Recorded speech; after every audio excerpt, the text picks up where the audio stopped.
Hey, what's happening, guys? Welcome back to the channel. Got a really fun fantasy breakdown for you all. I would like to talk about a fantasy matchup between Anderson Silva and George St-Pierre. What a shame we didn't get to see this fight go down while these guys were in their primes. Two all-time greats. Two guys in a discussion of being the greatest of all time. So let's talk about how these guys will match up. George St-Pierre is as well-rounded as they come. He has really solid technical striking. He can punch, he can kick. One of the best wrestlers in MMA ever. Crazy takedown percentage, crazy takedown defense. Once George gets on top of you, you are in trouble. Elbows are coming down, smashing your face, attacking relentlessly, trying to wear you out. George has really solid sound submissions, great submission defense, physical specimen, freak, does not get tired, super high fight IQ, tough. The only knock on GSP I would say from the fans is that he really doesn't have one-shot KO power like that. I mean, he's capable of knocking you out, but it's like not his thing. You succumb to like an accumulation of strikes from George.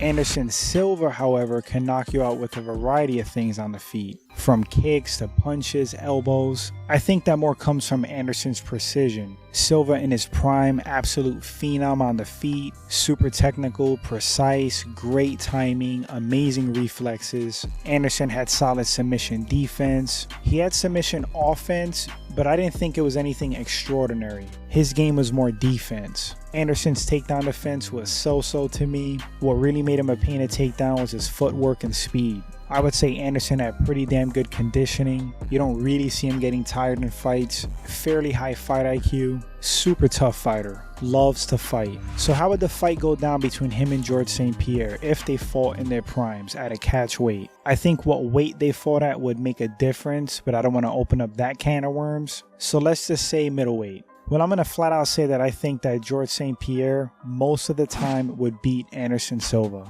Anderson didn't have the greatest takedown defense. As I stated previously, it was more his footwork that kept him on his feet. But George St-Pierre has some of the best takedowns in the game. And he's super fast and athletic. I do think he would have got a hold of Anderson at some point in the fight. GSP is very competent on the feet. He's great at setting things up, mixing things up. So it's not like he was shooting from like 10 feet away. Anderson's best chance at winning this fight would obviously be on the feet. That's his realm, that's his world. I do believe he's better than GSP standing. He's without question more dangerous. But I just wouldn't see him keeping it on the feet the entire fight. At some point, GSP would get him down, and that would be pretty bad news for Anderson Silva. Now, Anderson has pretty good defense off of his back. He doesn't take a whole lot of damage. Pretty good submission defense.